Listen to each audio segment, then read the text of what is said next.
안녕하세요. 네, 만나서 반갑습니다. 여러분들과 식품위생 단체급식 모의고사를 진행해 나갈 김지연입니다. 자, 이제 우리가 이론과 그다음에 이제 단원별 문제풀이에 이어서 그다음에 이제 최종 모의고사에 도달을 했는데요. 또 이 최종 모의고사는 그 나름대로의 의미가 있어요. 그래서 단원별 문제풀이 같은 경우에는 우리가 뭐 과목별로 그다음에 이제 단원별로 문제들이 이렇게 나열되어 있다 보니까요. 답을 정확하게 몰라도 우리가 일부 답을 어느 정도 유추해낼 수가 있었거든요. 근데 그에 비해서 최종 모의고사는 여러 과목이 순서 없이 이렇게 나열되어 있다 보니까요. 또 여러분들이 알고 있는 내용을 최대한 뽑아내서 또 이렇게 답안을 작성할 수 있는 연습을 할 수 있는 최종 모의고사라고 생각하시면 좋을 것 같습니다. 자, 그래서 이렇게 최종 모의고사 문제를 한번 쭉 풀어보셨잖아요. 문제는 이번 주 단체급식이나 식품위생 같은 경우에는 되게 아주 변두리나 뭐 그런 데서 낸 게 아니라 여러분들이 이제 반드시 알아야 할 기본적인 내용들에서 문제를 좀 출제를 했어요. 그래서 여러분들이 이제 해가 거듭날수록요, 벌써 우리가 시험을 시작한 지, 영양교사 이제 시험을 본 지가 10년이 넘었잖아요. 그러다 보니까 해가 이제 갈수록 이전에 나오지 않았던 파트라든지 이런 데서 점점 이렇게 문제를 내다 보니까 매번 중요한 데서만 시험 문제가 출제가 되는 게 아니라 별로 우리가 이렇게 중요하다고 생각하지 않았던 파트에서도 시험 문제가 출제가 되고 있죠. 그래서 우리가 뭐 이론에서 하긴 했지만 슬쩍 보고 넘어갔던 이런 파트에서도 시험 문제가 출제가 되고 있어요. 그래서 무조건 중요한 것만 보는 게 아니라 당연히 중요한 데서도 여전히 시험 문제가 나오지만 그 변두리 파트에서도 시험 문제가 충분히 출제가 되고 있으니까 여러분들이 폭넓게, 항상 말씀드리지만 폭넓게 공부해 두시는 게 필요하다라고 생각해 주시면 될 것 같아요. 그 대표적인 문제가 뭐 작년에 출제됐던 부패 생성물과 반응을 연결하는 문제였죠. 그러니까 항상 우리가 중요하게 얘기하는 탄산 반응이나 히스타민 같은 물질도 나왔지만요. 그러니까 우리가 슬쩍 그냥 이론에서 그냥 슬쩍 보고 넘어갔던 뭐 인돌 생성이라든지 그 다음에 이제 뭐 연거루류의 암모니아 생성 같은 이렇게 변두리에서도 이렇게 시험 문제가 출제가 돼요. 그래서 여러분들이 폭넓게 이렇게 얇게 너무 또 문제의 특징이 예전 논술형에 비해서요, 깊이성은 조금 떨어지는 문제들이 좀 나오는 편이에요. 그래서 폭넓게 좀 깊이는 너무 깊지 않게 그렇게 공부를 해두시면 될 것 같습니다. 자, 그러면 이제 우리 1회 모의고사 1교시부터 확인을 하는데요. 1교시 문제 중에 1차 시험 2교시 문제 중에요. 3번이 식품위생과 관련된 문제죠. 자, 그럼 이 문제부터. 자, 그래서 우리가 이제 항상 보면은요, 항상 그 이론 시간에, 첫 시간에 정리를 한번 해드리죠. 여태까지 이러한 데서 시험 문제가 출제가 됐습니다. 이렇게 출제된 것들을 이렇게 한번 쭉 설명을 드리는데요. 작년에 안 나왔던 파트가, 작년에는요, 식품과 미생물, 해썹, 그다음에 감염병과 기생충 파트에서 시험 문제에 출제가 됐죠. 유일하게 안 나왔던 파트가 식중독 파트예요. 그러니까 매년 식중독 파트에서 시험 문제가 출제가 되는데 작년에는 식중독 파트에서 한번 쉬었어요. 그럼 이번에는 식중독에서 나올 가능성이 상당히 높아졌다라고 생각하시면 돼요. 그래서 이제 식중독과 관련된 문제를 출제를 했는데요. 그 중에서 이제 자연독과 관련된 문제를 한 문제 출제를 했습니다. 자, 다음은 식물성 자연독에 대한 설명이다. 괄호 안에 기억, 니은에 해당하는 명칭을 순서대로 쓰세요 라고 되어 있죠. 그래서 우리가 답안을 작성할 때요, 이렇게 서술형이 아닌 애들은 그냥 간단하게 기억, 니은 이런 식으로 순서대로 간단하게 작성을 해주시면 됩니다. 굳이 이런 것까지 서술형으로 답안을 작성하실 필요는 전혀 없어요. 그리고 다음 항상 또 지켜줘야 될 거 순서 지키기. 그러니까 서술형이 됐든 이렇게 서답형이 됐든 이렇게 간단하게 적든 뭐 아니면 서술형으로 적든 기본적으로는 순서대로 작성하시는 거고요. 그다음에 쓰라는 것만 쓰셔야 돼요. 그 외의 것을 쓰시면 절대 안 됩니다. 자, 그러면 기억부터 갈까요? 자, 기억은 또는 는 수수, 쓴 아몬드, 카사바 등이 함유되어 있으며 자체는 인체에 무해하지만 효소에 의해 가수분해되어 생성된 니은은 독성을 나타낸다. 자, 니은은요, 중추신경을 자극하는 동시에 어지러움을 느끼게 할 수 있고요. 혈액 중의 산화 환원작용을 억제해서 사망에까지 이르게 할 수가 있어요. 자, 그다음에 기억은 식품을 가열해서 가수분해 요소를 불활성화시키거나 아니면 물에 담가 용출시키면요 니은의 생성을 억제할 수 있다. 이렇게 되어 있네요. 예방법까지 이렇게 쭉 설명이 나와 있는데 그러면 기억에 들어갈 말로 가장 적절한 것 그럼 뭐가 들어가야 되냐면 시한배당체죠. 기억은 시한 배당체가 들어가는 게 맞습니다. 아미그달린이 들어가도 안 되고요. 듀린이 들어가도 안 되고요. 왜냐? 거기 나와 있는 원인 식품들을 보면 수수가 나와 있죠. 우리 수수에 들어있는 독성분은 그쵸, 듀린이고요. 그 다음에 두 번째, 쓴아몬드. 쓴아몬드에 들어있는 거는 뭐였냐면 아미그달린이죠. 뭐 아미그달린이 쓴아몬드에도 들어있지만 우리 가장 대표적인 뭐 청매라든지 살구시에도 들어있는 독성분이죠. 자, 그다음에 마지막 카사바. 카사바라든지 버마콩, 오세콩, 뭐 리마콩이라고도 하고 이런 데에 들어있는 건 뭐였냐면 파세오 루나틴. 다른 말로 우리 리나마린 이렇게 얘기하죠. 자, 그래서 각각 들어있는 게 다 달라요. 하지만 얘네들이 공통점이 있었죠. 얘네들은 시한화합물에다 당이 결합된 다 뭐였냐면 시한배당체들이었습니다. 그래서 얘네들을 대표할 단어를 써줘야 되니까 여기는 시한배당체가 들어가는 게 맞겠죠. 그래서 기억은요. 그래서 시한배당체가 들어가야 돼요. 근데 여러분 우리 시한배당체는요. 시한화합물하고요. 당이 결합되어 있는 형태였거든요. 그래서 이 시한배당체 자체는 무해했죠. 자체는 문제를 일으키지 않습니다. 근데 문제는 뭐였냐면요. 이런 시한배당체들이 효소의 작용에 의해서요. 가수분해될 때예요. 식품 자체가 갖고 있는 뭐 그런 효소들이라든지 이런 애들에 의해서 분해가 되면은 가수분해가 되면요. 이물질이 만들어졌죠. HCN. 그쵸? 그래서 우리가 시아나수소라고도 합니다. 시아나수소, 뭐 일명 청산. 청산가리의 그 청산이었죠. 시아나수소, 뭐 내지는 뭐 사이아나수소 이렇게 말하기도 하는데요. 바로 그래서 니은에 들어갈 거 HCN입니다. HCN이 들어가도 되고 시아나수소, 뭐 내지는 사이아나수소 이렇게 들어가면 되죠. 자, 그래서 이렇게 HCN이 만들어지기 때문에 이 HCN에 의해서 중독 증상이 일어날 수 있다는 거죠. 이거 중독 증상이 이렇게 해서 일어나요.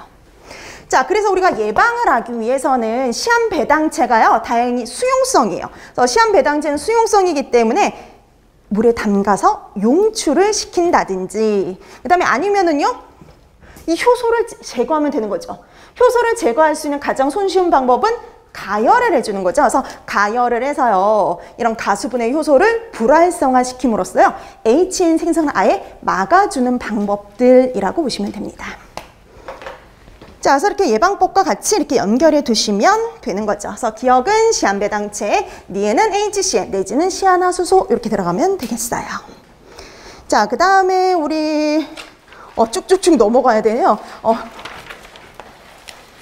전공 A 2교시 문제 중에 12번이요. 쭉 넘어가서 12번에 단체급식 문제가 있습니다. 자, 우리 단체급식 같은 경우에는 이제 단체급식 같은 경우도 뭐 이렇게 좀 덜 나왔던 부분에서 좀 나오는 편이긴 한데요. 좀 나온 지 오래된 파트 중에 하나가 바로 그 아파트에서는 영양관리 파트요. 그래서 우리가 식단관리 파트, 이 파트에서 좀 시험 문제가 나온 지 오래가 됐어요. 그래서 식단관리라든지 뭐 다량조리, 배식관리, 작업관리 요 파트에서 이제 좀 시험 문제가 나온 지 좀 오래됐고요. 그 다음에 이제 저기 인적자원관리 파트에서 동기부여 있죠. 동기부여하고 리더십 파트에서요. 시험 문제가 출제된 지 꽤 오래됐거든요. 그래서 좀 그런 파트에서 그래서 좀 더 나올 가능성이 높지 않을까 생각이 되어서요. 12번 문제는 그 동기부여와 관련된 문제를 한번 출제해 봤습니다. 자, 다음은 영양교사들이 학교급식 조리 종사자들의 동기를 부여하기 위해서 사용한 그 동기부여 방법에 대해서 나눈 대화 내용입니다. 작성 방법에 따라서 서술해 주세요. 자, 작성 방법을 먼저 확인을 해봤더니요. 영양교사 B와 영양교사 C가 적용한 동기부여 이론을 쓸 것 이렇게 되어 있고요. 맥클리랜드의 성취 동기 이론에 근거해서 A 조리원에게 동기부여를 할 수 있는 방법 두 가지를 쓸 것. 그 A 조리원은요. 저기 영양교사 A가 한 대화 내용 중에 나옵니다. 자, 그럼 이제 한번 쭉 어떤 걸 써야 되는지 파악을 했으면 이제 문제로 돌아가 보는 거죠. 영양교사 A. 조리원들이요, 적극적으로 책임을 갖고 일에 종사할 의욕을 갖게 하는 건 힘든 일인 것 같아요. 그렇죠? 동기부여하는 게 손쉬운 건 아니죠. 그 다음에 영양교사 B, 맞아요. 그래서 최근 급식소에서 가장 높은 결근율을 보이는 조리원에게 임금을 인상하는 것보다 직무를 재설계를 해가지고 일을 좀 더 흥미롭게 만들고 도전할 수 있는 경험을 하게 함으로써요, 이 조리원이 일할 맛이 나도록 만들었대요. 그래서 그런 과정들이 참 힘들었던 것 같아요 라고 얘기를 했죠. 자, 그럼 영양교사 B의 지금 주어진 거를 보면은요,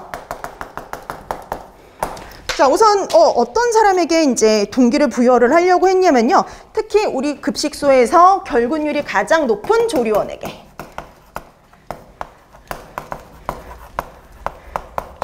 동기부여를 하려고 했는데요. 자, 그래서 생각했던 게 처음에는 임금 인상이었어요. 근데 임금 인상을 하기보다는, 단순히 임금 인상을 하기보다는 어떤 방법을 택했냐면은요, 직무를 재설계됩니다. 직무를 재설계해가지고 일 자체에 흥미를 느끼게 하고 어떤 도전할 수 있는 기회를 제공함으로써요, 뭘 했다 그랬어요? 동기부여를 했다. 이렇게 얘기한 거죠. 자, 그럼 이런 영양교사 B가 채택한 동기부여 이론은 그랬거든요. 그래서 임금 인상이 동기부여 요인이 되는 것이 아니라 직무 자체가요, 동기부여 요인이 됐죠. 이게 무슨 이론이었냐면, 그쵸, 허즈버그의 이요인 이론입니다.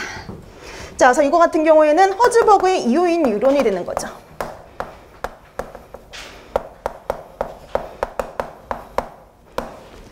자, 그래서 허즈버그의 이요인 이론이에요. 그래서 여러분, 이거 허즈버그의 이요인 이론 기억나시죠? 허즈버그는 두 가지 요인이 있다라고 봤는데요. 그 두 가지 요인이 바로 뭐였냐면은 위생 요인하고 동기부여 요인이었죠. 그럼 위생 요인은 말 그대로요, 얘는 동기부여를 할 수 없고 그냥 직무를 둘러싸고 있는 환경입니다. 그래서 우리가 외적 요인이라고도 했고요. 그 다음에 이 위생 요인은요, 충족되지 못했을 때 불만을 느끼기 때문에요, 일명 불만 요인 이렇게 얘기하기도 하고, 그러면 이게 충족이 되지 않아서 불만이 생기면은요, 뭐가 생기냐면은 이 조직이 유지가 될 수가 없기 때문에요, 일명 유지 요인이라고도 얘기를 했죠. 그래서 이 위생 요인은 어떻게 봤냐면요, 허즈버그는 이 위생 요인을 가지고는 동기부여를 할 수가 없다 이렇게 봤어요. 얘가 동기부여를 할 수는 없어요. 대신 충족은 되어 있어야 됩니다. 충족은 되어 있어야지. 만약 근데 이게 충족되지 않으면 불만이 쌓인다, 불만이 생길 수 있다 이렇게 봤죠. 그럼 이런 위생 요인에는 어떤 것들이 있었을까요? 뭐 어떤 기업의 정책이라든지 어떤 작업 조건이라든지 지금처럼 임금, 그다음에 뭐 대인관계, 그다음에 뭐 부하라든지 동료라든지 감독자 같은 이런 것들이 바로 위생 요인이었죠. 그래서 임금을 인상하는 게 위생 요인이었어요. 이거 동기부여 요인이 아니라 위생 요인이었죠. 그래서 우리가 매슬로우의 욕구 계층 이론과 비교했을 때 얘는 보통 저차원의 욕구에 해당이 됐었어요. 그래서 생리적 욕구, 안전 욕구, 그다음에 사회적 욕구, 얘네들을 합쳐놓은 욕구하고 같았죠. 자, 그에 비해서 동기부여 요인은 당연히 동기를 부여할 수 있는 요인이었고요. 그러면 이 동기부여는 일명 내적 요인이라고도 하고, 동기부여가 됨으로써 우리가 직무에 대해 만족감을 느낄 수 있었죠. 그래서 우리가 일명 만족 요인이라고도 얘기를 합니다. 그럼 이런 동기부여 요인이 될 수 있는 애가 바로 직무 자체, 직무에 대한 성취, 그 다음에 성취했으면 인정을 받아야죠. 인정받고 승진하고 이런 것들이 여기에 들어갈 수 있죠. 뭐 성장할 수 있는 기회 뭐 이런 것들, 성장 가능성 이런 것들이 여기에 들어갈 수가 있었어요. 그래서 이거는 우리가 매슬로우 욕구 계층 이론에 비교했을 때 고차원의 욕구에 들어갔었죠. 자, 그래서 뭐 존경 욕구라든지 자아 실현의 욕구와 같았어요. 그래서 동기부여 요인이 있어야지 동기부여가 될 수 있다라고 본 이론입니다. 그러니까 인간 인상 같은 위생 요인은 동기부여를 할 수가 없다 이렇게 본 거였죠. 자, 그래서 여기는 제일 적절한 거 허즈버그의 이 요인 이론이었습니다. 자, 그 다음에 영양교사 C를 먼저 볼까요? 자, 영양교사 C. 전 얼마 전에 나물 종류를 특히 잘 만드는 조리원을 모두의 앞에서요 칭찬을 했는데, 칭찬했더니 다음에는요 더 잘 만들 수 있도록 노력을 더 했대요. 자, 그럼 이거 같은 경우에는 칭찬을 했더니 여러 사람 앞에서 칭찬을 했더니 더 잘하려고 노력했다. 그래서 이건 뭘까요? 그쵸, 스키너의 긍정적 강화 이론입니다. 그래서 좋은 결과를 가져온 행위를 반복한다. 여기서 시작한 이론이었죠. 그러니까 이렇게 좋은 결과를 가져왔으니까 계속 더 열심히 하려고 노력하는 거. 스키너의 긍정적 강화 이론이에요. 자, 그래서 영양교사 C는 스키너의 긍정적 강화 이론이죠. 자, 그래서 뭐 그냥 간단하게 영양교사 B는 허즈버그의 이요인 이론이고, 뭐 영양교사 C는 스키너의 긍정적 강화 이론을 적용했다. 이렇게 간단히 써도 되고요. 근데 뭐 조금 더 써도, 그러니까는 반드시 들어가야 될 건 뭐예요? 요거하고 이게 들어가게 문장을 완성하시면 되죠. 그래서 간단하게 그렇게 써도 되고요. 뭐 또 하나 예를 들자면, 뭐 조리원에게 동기를 부여하기 위해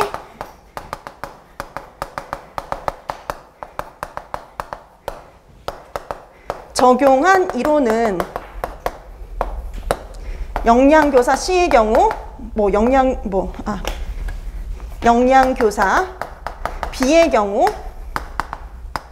허즈버그의 이 요인 이론이었고요.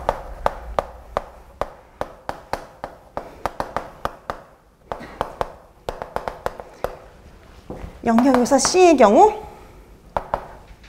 스키너의 긍정적 강화 이론이었다. 뭐 이런 식으로도 써줄 수 있죠. 이건 하나의 예이고요.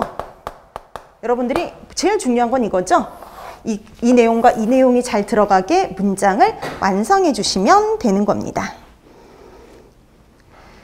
자, 이렇게 해서 우리가 영양교사 B, 영양교사 C가 적용한 이론을 적었어요. 자, 그럼 이제 마지막 남은 건요. A 조리원에게 동기를 부여할 수 있는 방법을 두 가지 써주시면 됩니다. 자, 그럼 영양교사 A 볼까요? 자, 영양교사 A가 뭐라 그랬냐면요. 우리 급식소의 A 조리원은요. 다른 조리원과 경쟁해서 이기는 걸 되게 좋아해요. 그리고 실패하는 걸 싫어해요. 이런 A 조리원에게 어떻게 동기부여해야 할지 고민이에요 라고 얘기를 했네요. 자, 그럼 이걸 맥클리랜드의 성취 동기 이론에 근거해서 A 조리원에게 동기부여를 할 수 있는 방법을 두 가지 써라 그랬네요. 그럼 맥클리랜드의 성취 동기 이론에서는요. 성향을 세 가지로 나누고 그거에 따라서 적절한 동기부여 방법을 제시하고 있죠.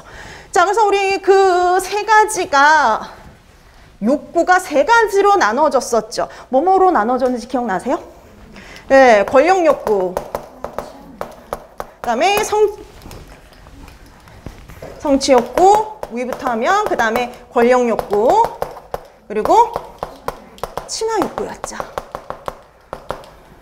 뭐 어떤 것을 성취하려는 욕구가 바로 성취 욕구였는데요. 매슬로우 욕구 계층 이론에 따르면 자아 실현의 욕구가 바로 성취 욕구에 해당이 됐고요. 그 다음에 권력 욕구 같은 경우에는 존경 욕구, 그 다음에 친화 욕구는 사회적 욕구에 해당이 됐었죠. 자, 그러면 지금 현재는 어떤 상태냐면 경쟁에서 이기는 걸 좋아해요. 경쟁에서 경쟁하게 되는 상황이 오면 반드시 이겨야 되고요. 실패하는 걸 싫어합니다. 그럼 이 사람은 어떤 사람이냐면 권력 욕구가 강한 사람이죠. 그래서 이런 사람 같은 경우에는 그뿐만이 아니라 다른 사람에게 영향력을 미치는 것도 좋아하고요. 뭔가를 통제하려고, 상황을 통제하려고 하는 욕구가 강한 사람이다 라고 얘기를 해줄 수가 있는데요. 이런 권력 욕구가 강한 사람을 동기부여하기 위해서 사용할 수 있는 방법이 있죠. 자, 그래서 조리원 A에게 동기를 부여할 수 있는 방법에는 이러이러한 것들이 있다라고 했는데요. 두 가지를 써야 되잖아요. 그래서 A 조리원에게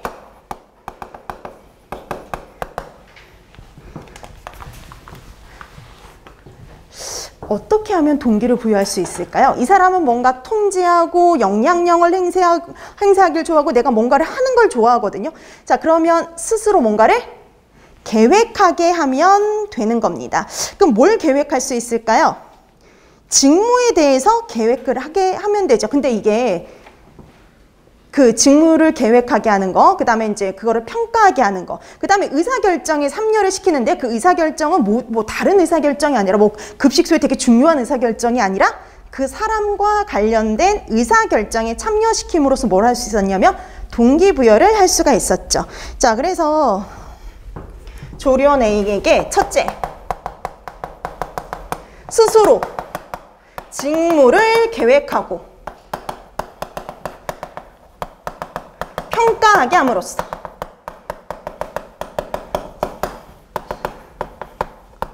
그 다음에 둘째, 자신과 관련된 의사결정에 참여시킴으로써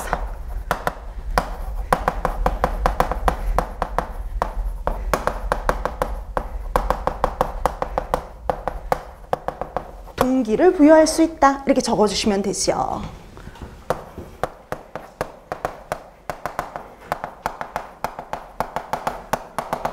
자, 그래서 스스로 직무를 계획하고 평가하게 하고 자신과 관련된 의사결정에 참여시킴으로써요 동기를 부여할 수 있다. 근데 한 가지가 더 있죠. 이거 말고 또 쓸 수 있는 것 중에 하나가 뭐냐면 부분적인 업무보다는 전체를 맡기는 거예요.